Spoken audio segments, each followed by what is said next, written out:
Thank you so much for doing this, Andrew. I really appreciate it. Why don't we start by you telling me your name and what you do? Yeah, my name is Andrew Morgan, and I'm a filmmaker, and recently I directed a film called The True Cost.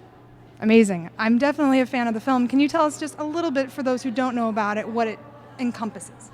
Yeah, the film is really an exploration of the impact that the fashion industry has on both people and the planet. So we film in countries all over the world and kind of take viewers on a journey, kind of inside the lives, the places and faces that kind of make up the industry that we all know.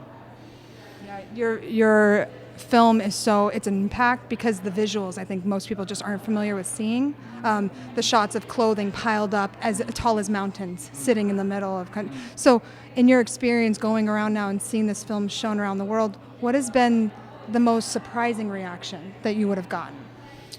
That's a great question. I mean, I think there's been a lot of reactions. I've been surprised, though, at how receptive people have been to the film. And I think I've been surprised how receptive the fashion press community has been.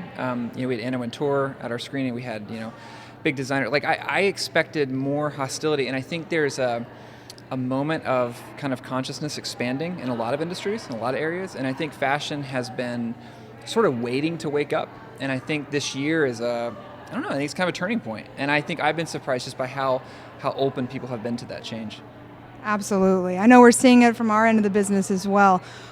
What could you say was the most common reaction? Because you said it might have irritated some, but what would you say, like, in the general sense, you got as feedback? I think, the idea of the true cost is really, like, the premise of the whole film is just that, in a world that only measures profit, that there are people, sometimes the world's most vulnerable people, and certainly the planet that must sustain our life, that is being considered really an afterthought and is paying the price a lot of times that we don't see. I think a lot of people just see the film and have a reaction that's angry, that's upset, that kind of says, like, how is it possible we've allowed ourselves to believe in a story that's in some parts so fundamentally false and even untrue? I think for a lot of people there's a feeling of, like, kind of how I had coming into the film, of, like, how have I never thought about where my clothes come from? How have I never connected my clothing to the reality of second most polluting industry in the world, the number one most labor-dependent industry in the world? Like, stats just add up, and you're like, why is fashion not, like, one of the things we're talking about as we talk about human rights or environmental protection? So I think there's just kind of an aha moment for a lot of people, which is exciting. Great. I'm happy you're giving that to them because they need it. They need that aha moment. So I guess what was your aha moment? What inspired you to do the film to begin with? Well, I got inspired because I read an article about the clothing factory collapse at Rana Plaza, and I was finishing up my last film. I picked up a newspaper, and I read in the New York Times about this clothing factory that had collapsed and killed more than 1,000 people, most of them women, some children. And at the time of the collapse, it was making clothing for brands that I knew and purchased from. And I just had that kind of chilling realization that I had never thought about where my clothes come from, that I had never connected some of these issues I care about on a real global level to personal choices I was making.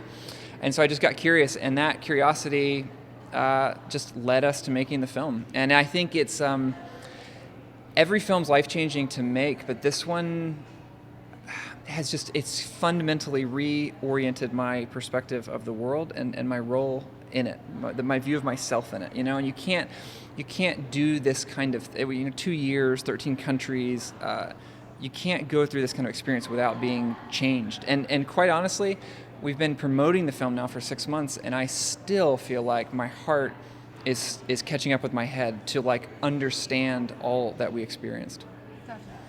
Thank you. From a viewer to a filmmaker, thank you, because you were the only person to put this type of film out there. As far as I know, there's nothing else that even compares at this point in time. Hopefully you've inspired the next generation of filmmakers to keep doing what you're doing. But at the end of the day, how did you come into filmmaking to begin with? Do you mind if we keep going? Yeah, no, sure. How did you get inspired? I was just one of those kids. This story is so cliche that I was growing up and I watched E.T. And I remember sitting on the end of my bed and crying my eyes out at the end when he's going home, and thinking, what is this powerful, magical medium that gives me the chance to feel what life might be like in someone else's shoes? And from that point till now, I sort of have kind of obsessed over telling stories, and it's that thing that's the only thing I'm good at. It's like I couldn't do anything else. It's like if you see me try to do anything, so it's always made sense to me. It's always been the thing I don't know, it's connected to me.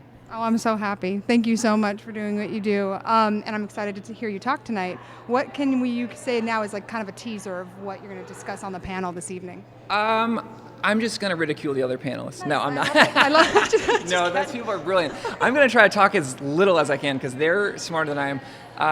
I'm going to talk about the idea of a new story. I think we're ready for a new story for fashion. Nice. And I want to invite the people in the room tonight to be a part of not just making progress in their businesses, but in kind of locking arms globally to tell a new story. I think there's a brand potential in fashion and some of the brands represented in this room that could begin to speak up and use their voice more. And I want to encourage them to do that. Definitely. I know the new Mart thanks you for being here because of that, because we stand for that as well.